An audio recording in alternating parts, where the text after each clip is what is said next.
Broadcasting Region 1. Region 1. This is BBS. Bicol Broadcasting Systems Incorporated. DWLV 91.9 MHz. Your news and music stations. BBS. Basta Bareta. Sigurado.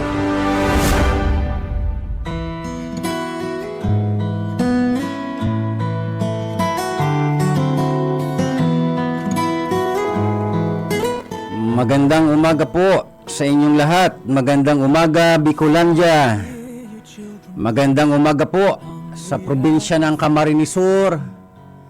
Magandang umaga po dito sa lungsod ng Naga at sa lahat po ng inaabot ng istasyong ito ng DWLV 91.9 FM. Sa loob po ng kalahating oras, ako po ang inyong mapapakinggan sa radyo, mapapanood live sa Facebook. Ako po ang inyong lingkod, Pastor Luis Bolaños ng Jesus Christ to the World Mission, Maharlika Highway, Naga City. At makakasama rin po natin sa technical side si Sir Stephen Pavis. Magandang umaga po sa inyong lahat, mga kaibigan, mga kapatid, mga kababayan, at sa lahat po ng inaabot ng programang ito ng biyaya sa pagkaaga. Sa aking mga kaibigan dyan sa Katagalugan, magandang umaga po sa inyong lahat. Kailangan ko po magsalita ng wikang Tagalog dahil pag ako'y nagbikol, mga Bicolano lang aking makakaintindi sa akin. Kaya magandang umaga po lalo na sa mga masusugid na nakikinig lagi sa biyaya sa pagkaaga at masugid ding tagapanood. Maraming salamat po sa inyong pagsuporta sa ganyang kaparaanan. Magandang umaga po kay Sister Eva Agregado at sa iyo pong asawa at sa buong pamilya. Magandang umaga din po kay Sir Luis R. San Jose Jr. At magandang umaga po kay Ma'am Lourdes Garrido. Magandang umaga po sa inyong lahat. Sa loob ng ilang minuto, sama-sama tayong mag-aral ng mga aral ng Diyos. Uulitin ko po, ang ating pag-aaralan ngayon, mga aral ng Diyos. Okay, so magandang umaga din po kay Ma'am Nani Nazareno Pilinya. Tuloy-tuloy na ho tayo dahil maiksi lang ho ang kalating oras. At bago po natin pag-aralan ang bahagi sa banal na kasulatan, makiisa po kayo sa aking pananalangin. Manalangin po tayo. Aming Diyos, aming Ama sa langit, muli po kaming nagpapasalamat sa buhay na muli mong pinagkaloob sa amin. Buhay na aming magagamit ng tama upang ikaw ay malugod at magamit namin ito ng tama sapagkat sa buhay na pangalawa, tanggapin po ninyo kami katulad ng aral na mapapakinggan namin ngayong umaga. Pagpalain niyo po ang lahat ng makikinig at manunood sa pangalan Ama ng aming Panginoong Hesukristo. Amen. Tuloy na ho tayo. Mula po dito sa Lucas, Kabanatang 16, Talatang 9. Ang nasusulat ay ganito. Ang may sabi po nito ay ang ating Panginoong Kristo. Ganito po ang nasusulat. Lucas 16, Talatang 9. Kaya sinasabi ko sa inyo, gamitin ninyo sa pakikipagkaibigan ang kayamanan ninyo sa mundong ito, para kapag maubos man ito, ay may tatanggap naman sa inyo sa tahanang walang hanggan. Ang Diyos po ang magpala ng ating puso na pagtatamnan ng kanyang mga aral ngayong umaga. Ito pong kababasa ko lamang, mga minamahal kong mga tagapakinig, ay ang konteksto po nito ay patungkol sa pagiging mabuting katiwala. Pag binasa nyo po ang buong kabanata o buong passage nito, ito ay tumutukoy at ang Panginoon Kristo ay nagtuturo kung paano magiging mabuting katiwala. So sa talatang ito, titingnan ho natin ang mahalagang aral na ating pong mapapakinabangan, ako at ikaw, tayong lahat, ito ay magagamit natin kung paano tayo mabuhay ng tama. Magandang umaga po kay Ma'am Norma Alarde. Sabi ng Panginoon Kristo, siya po ay nag-uutos na ang tao ay maging mabuting tagapangasiwa o tagapangalaga o tagapag-ingat o mabuting paggamit ng mga bagay na kanyang ipinagkatiwala lamang sa tao. Kaya nga po dito sa passage na ito, ang dami nating mahalagang aral na pwedeng matutunan. Una, ang Panginoon, uulitin ko po, tinuturo niya sa tao ang pagiging mabuting katiwala. Nakakalimutan kasi ng tao na ang mga bagay na mayroon tayo sa buhay, lahat yan ay pinagkatiwala. Magulang ka, may anak ka, pinagkatiwala lamang sa iyo.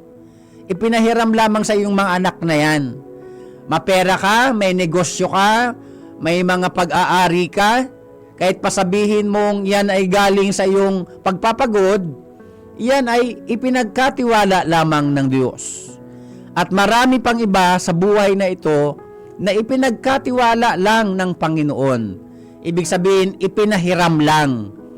Ibig sabihin ito, habang nasa iyong pangangalaga pa, ang mga tao o ang mga bagay, ang Panginoon ay umaasa na ako at ikaw ay pangangasiwaan natin ito ng maayos, ng mabuti, ng tama. Pangalawa, dito sa bahaging ito na ating kababasa lamang, tinuturo dito na ang buhay po ay hindi laging mayroon. Ang buhay po, minsan sa buhay kahit mapera ka, nadating po ang oras na nawawalan ka ng pera. Ano po? Iyan ang realidad ng buhay, na yung hindi naman katamtaman ang pag-aari o kayamanan, nauubos talaga. Kaya nga sabi dito ng Panginoon, kung maubos man, so ibig sabihin, nauubos. Kaya ang tao po ay hindi dapat nagyayabang na kapag ka ang tao ay sagana, maraming pera, ay para bagang tinitingnan niya ang kanyang sarili na masyadong mataas ang kanyang kalagayan kaysa sa iba. Kaya minsan pagka ang tao hindi marunong pagkatiwalaan ng malalaking halaga o ng kayamanan, minsan ang realidad po talaga ng buhay, ang tao, nag-iiba ang ugali kapag mapera na. Hindi naman lahat. Pero may mga tao na kapag mapera na, yumaman na, nagiging mayabang na rin. Kumbaga, hindi niya malang naiisip kung saan siya galing. Lalo na nga kung dati kang mahirap, umasenso ka sa buhay, yumaman ka, huwag mong kalimutan galing ka roon. Ano po, magandang umaga po kay Sir Lauro Rivera San Jose. So mahalaga itong pangalawang aral na ating matututunan dito sa ating kababasa lamang mula sa Lucas 16 talatang 9. Itinuturo nito na ang kayamanan pala natin o ang mga bagay na mayroon tayo ay huwag nating panghinayangan na ito ay itulong sa iba o pakinabangan din naman ng iba. Kaya sabi nga ng Panginoon, maubos man ang kayamanan nyo rito sa lupa, kung iyan ay ginagamit naman ninyo sa pakikipagkaibigan, pagka naubos yan, may tatanggap naman sa inyo sa buhay o sa tahanang walang hanggan. Kaya pangalawang aral na ating matututunan, mahalaga ito, pakinggan po natin itong mabuti. Kung sino man po sa nakikinig sa akin ngayon, mapera ka, sabihin natin marami kang kayamanan, dapat to, ang una nyong pakikisamahan, o kung may ililibre man kayong tao, o may bibigyan man kayo ng anumang bagay mula sa inyo, ang unahin po ninyo ay yung mga tao na dadamayan kayo kapag wala na kayong pera. Mahalagang maintindihan natin ito, mga mahal kong mga tagapakinig. Hindi po matalinong desisyon na kapag mapera ka, ang pinapakisamahan mong una ay yung mga kaibigan kunwari, kung kaibigan mo lang kapag may pera ka. Pero kapag wala ka ng pera, wala na rin sila. Marami pong mapagpanggap na kaibigan sa ating panahon ngayon na kinakaibigan ka lang kasi may makukuha sa'yo. Pero pag wala ka nang maibibigay sa kanila, lalabas ang totoo nilang kulay na hindi ka naman talaga nila kaibigan o hindi mo rin sila pwedeng maging tapat na kaibigan. Kaya ang matalinong desisyon, mga kaibigan, kapag ka may una kang pakikitunguhan ng tama o pakikisamahan ng tama o may tutulungan ka, unahin ho natin yung mga tao na dadamayan tayo kapag wala na tayong pera. May mga natitira pa rin ganyang mga tao, maniwala po kayo. Kakaunti na lang, pero may mga natitira pa rin tao na dadamayan ka kahit wala ka ng pera. Pero yung mga binigyan mo ng kung ano-ano, inubos mo, nilustay mo ang kayamanan mo sa mga kaibigan na kaibigan mo lang kapag mayroon ka. Tandaan natin, mga minamahal kong mga tagapakinig, sa buhay na ito hindi laging mayroon.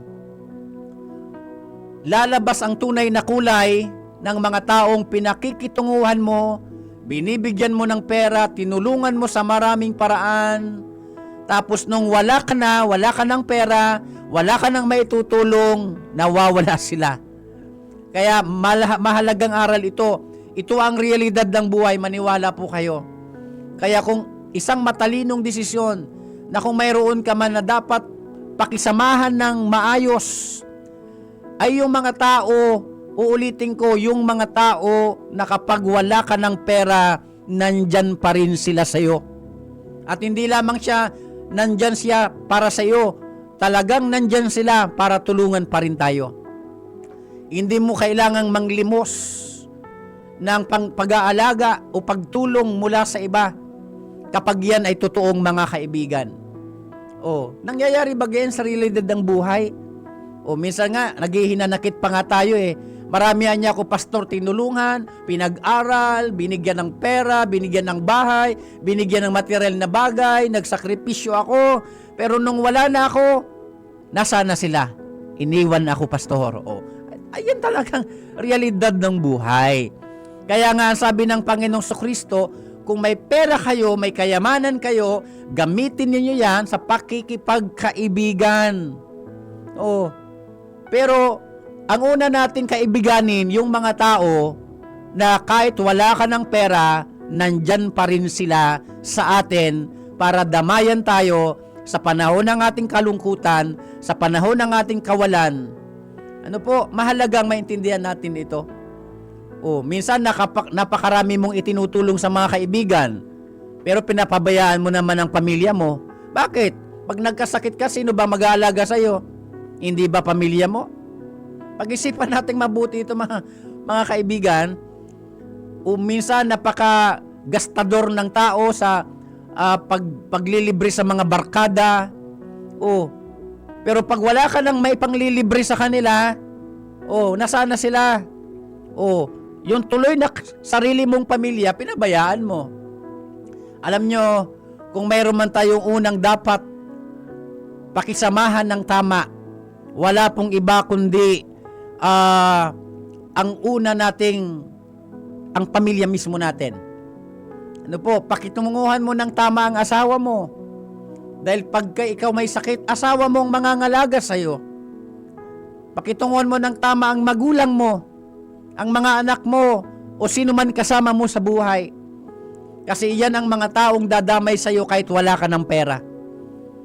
Muli po, magandang umaga kay Ma'am Lourdes Garrido. Kaya sabi ng Panginoon, gamitin ninyo sa pakikipagkaibigan ang inyong kayamanan. Kapag ito'y naubos, may tatanggap pa rin sa inyo. Kaya ang unang aral, tinuturuan tayo ng Panginoon sa Kristo, maging mabuting katiwala ng mga bagay na kanyang ipinahiram lamang sa tao. Pangalawa, pagka mayroon kang kayamanan, o sabihin na nating, yung mga bagay na yan ay mahalaga sa iyo, pero hindi mo ipinagkakait para ito itulong sa iba, hindi po yan sayang. Katunayan, nag-i-invest ka lang. Kaya kung nag-i-invest tayo dahil sa pagtulong sa iba, mahalagang maintindihan natin, mga minamahal ko mga tagapakinig, ibig sabihin nito, hindi pala nasasayang kahit gumastos ka man ng gumastos. Basta ito ay ginamit mo ng tama at ang una mong tinulungan, uulitin ko, yung mga tao na kapag wala ka ng pera, nandyan pa rin sila. Tanungin ko po kayo, seryosong tanong, sino ang mga kaibigan nyo ngayon? Ang pangalawang tanong, totoo ba silang mga kaibigan? Pangatlo, paano malalaman na sila'y totoong mga kaibigan? Malalaman po yan, ang sagot dyan, kapag wala ka nang maibibigay sa kanila. Kapag sila'y wala nang papakinabangin sa'yo, doon malalaman kung kaibigan mo nga sila. At the end of the day, ang matitira uli sa buhay mo, yung mga kasama mo sa buhay. Kaya mahalaga, kung mayroon tayong dapat pakitunguhan ng tama, yung mga kasama natin sa buhay. Huwag nating sayangin ang ating pera, kung mapera ka man. Huwag tayong magsayang ng oras sa mga tao na kaibigan ka lang kapag may pera ka. Kapag may ibinibigay ka sa kanila. Paano kung wala ka nang maibibigay? Dahil ang realidad ng buhay, hindi naman laging mayroon. Pagpalagay natin, hindi ka mauubusan ng kayamanan. Bigay ka ng bigay. Pero ang tanong, ginagamit mo ba ng tama at sa tamang tao yung mga pagtulong mo? Kasi nga, kung hindi ka man maubusan ng pera, pero kapag ikaw ay nalagay sa isang alanganing kalagayan ng buhay, ang tanong, nandyan pa rin ba sila? Mahalagang pag-isipan natin yan. Magandang umaga po kay Sister Rina Berno Celeste. Mahalagang maintindihan natin ito mga kababayan dahil ito ang madalas na daing ng marami. Minsan nga, umiiyak ka pa nga sa hinanakit. Pastor, ang dami kong tinulungan pero ngayong nagigipit na ako, nasaan na sila?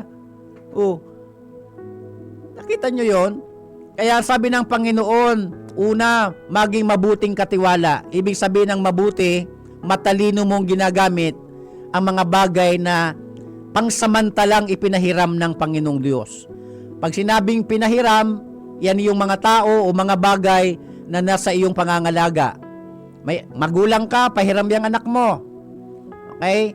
Yung mga kasama natin sa buhay, lahat sila'y pahiram. Yung mga bagay na material, pahiram lang yan. Pag hindi mo yan pinangasiwaan ng tama, babawiin ng Diyos yan sa ibang paraan.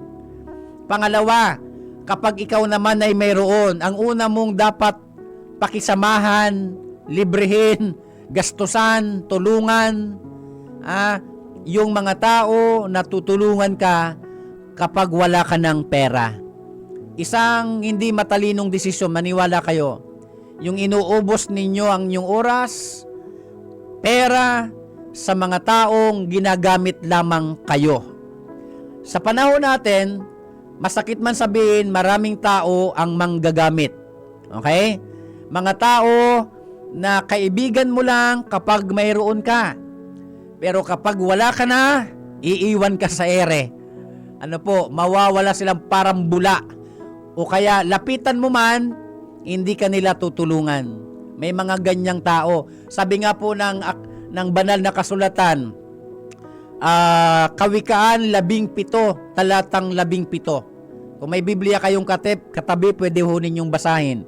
Kawikaan, kabanatang 17, ang talata ay 17. Ang kaibigan ay nagmamahal sa lahat ng panahon at kapatid na tumutulong sa panahon ng kagipitan. Sabi po sa pinababaw na salin. Ano daw ang kaibigan? Nagmamahal sa lahat ng panahon. Hindi lamang sa panahon na ikaw ay may ibibigay sa kanya. May mga ganyang kaibigan.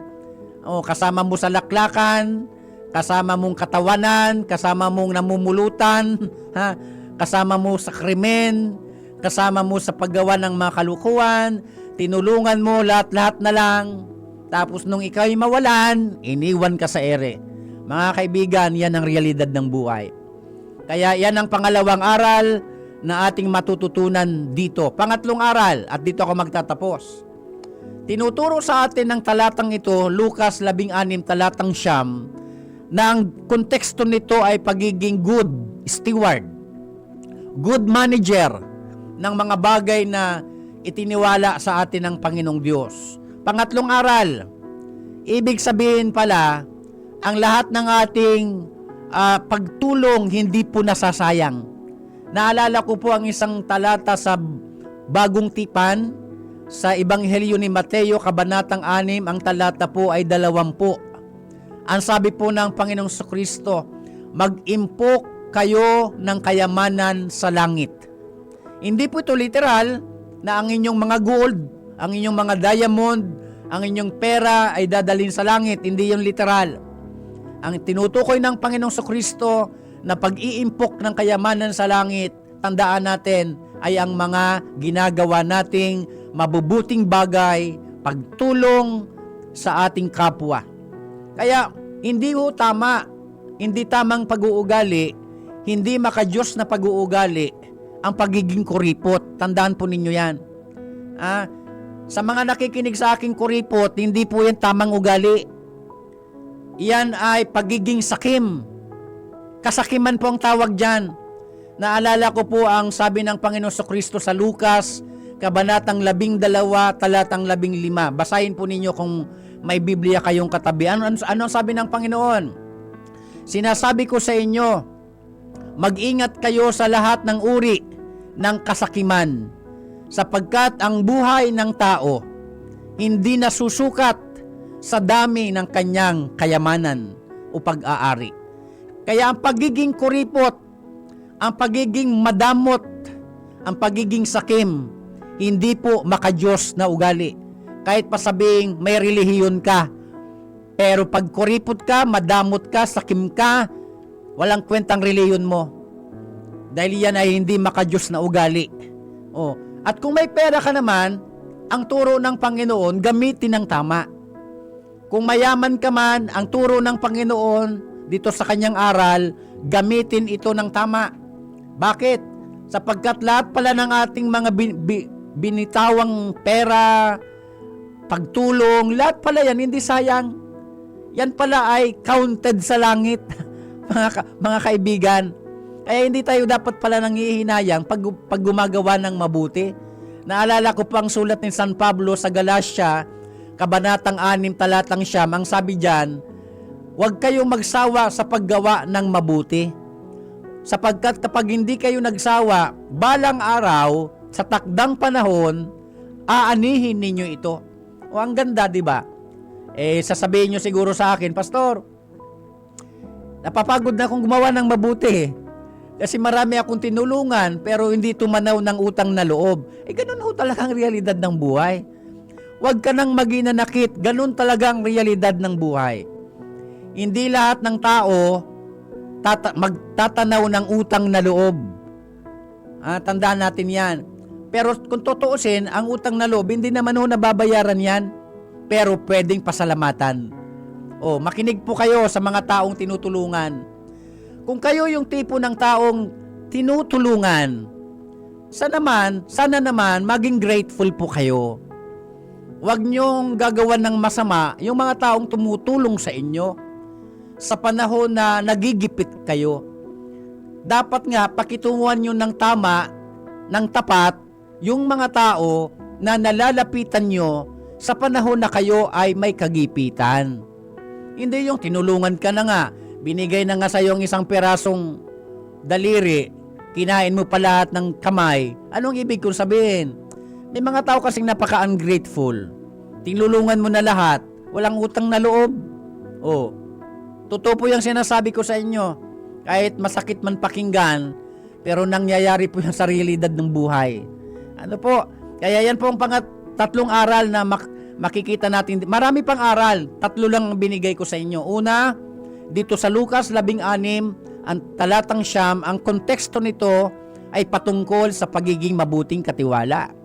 Pero dito sa passage na ito, may 3 akong ibinahagi. Una, magi tayong mabuting katiwala.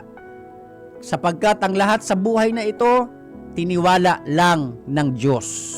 May talento ka, gamitin mo para sa Diyos. Gamitin mo ang mga abilidad mo, kakayahan mo, para mabigyan mo ng pasasalamat ang Diyos. Wala naman taong hindi binigyan ng talento, alam nyo ba yon? Kaya hindi ako naniniwalang may taong bubo, walang taong bubo. Lahat ay binigyan ng Diyos ng kakayahan, gamitin mo nga lang. Hindi mo lang siguro ginagamit, kaya ang paniwala mo sa sarili mo, bubo ka. O kaya, wala kang kwentang tao. Wala, hindi po totoo yan. Lahat ng tao may kwenta. Gamitin mo lang, diskubrihin mo lang. Ano ba ang kakayang bigay sa akin ng Diyos? At pag na-discover mo, gamitin mo para mabuhay ka. Pangalawang aral na tinuturo, pag may kayamanan ka, ang unang-una mong dapat bigyan o tulungan o kaya pakisamahan ng mabuti. Uulitin ko, yung mga tao na kasama mo sa buhay, na kahit wala ka ng pera, tutulungan ka rin nila. Dadamayan ka nila kahit wala ka nang maibibigay sa kanila. Ay, kung di ka mapigil, gusto mong pakitunguhan ng mga barkada mo, go ahead. Pero ulitin ko sa inyo, malalaman ng tunay na kaibigan kapag wala ka ng pera. Pangatlo, lahat ng ating tulong, pag-iimpok sa langit. Dito ako magtatapos sa isang talata. Basahin po ninyo to, ang ganda nito. Sa aklat ng Bagong Tipan, sa pahayag kabanatang 22, talatang 12, ang sabi po ay ganito. Tandaan ninyo, darating na ako. At ibibigay ko ang gantimpala, dala-dala ko ang gantimpala. Sabi po sa mababaw na Tagalog, dala-dala ko ang gantimpala na ibibigay sa bawat isa na may ginawa. Ibig sabihin, abang buhay ka pa, huwag mo sayangin ang oras mo. Dapat may ginagawa ka. At yung mga ginagawa mo, counted sa langit. Dahil pagbabalik pala ng Panginoon Kristo, dala-dala niya ang reward. Kanino ibibigay yung reward, yung gantimpala? Doon sa mga may ginawa. Anong ginawa? Mabuting ginawa. Kaya dito sa passage na ito, napakahalaga nito, mga minamahal kong mga kaibigan. Sa kakulangan ng ating oras, hanggang dito na lamang at sana'y napakarami nating natutunan at tulungan nawa tayo ng Diyos na ito ay mai apply sa buhay. Ngayon, kung natuklasan mo na wala palang kwenta ang mga ginagastos mo sa mga hindi naman totoong kaibigan, itigil mo na. Ilaan mo yan para doon sa mga tao na kahit wala ka ng pera, tutulungan ka pa rin, dadamayan. Okay, manalangin po tayo. Marami pong salamat, Ama, sa naging paalala po sa amin ng mga aral mo. Tulungan nga po niyo kami na maging mabuting katiwala ng mga bagay na kung tutuusin ay pinahiram mo lang sa amin sa ilang panahon. At darating ang oras, pananagutin mo kami kung paano namin ito ginagamit. Pagpalain niyo po ang lahat ng nakinig at lahat ng nanood at sa lahat pa po ng magre-replay nito. Pagpalain niyo po ang aming sponsor, Ma'am Lalaine Villaferte Abunal, ang buong Villaferte family. Pagpalain niyo po sila. Pagpalain niyo po ang biyaya sa pagkaaga. Pagpalain niyo po ang radio station na ito, DWLV 91.9 FM. Pagpalain niyo ang lahat ng staff. Salamat po. Purihin ka, Ama, sa pangalan ng aming Panginoon Kristo. Amen. Susunod na po, Kakampi Network News, ihatid ni Sir John Bernas. Magandang umaga po sa inyong lahat. Ako po ang inyong lingkod, Pastor Luis Bulaños.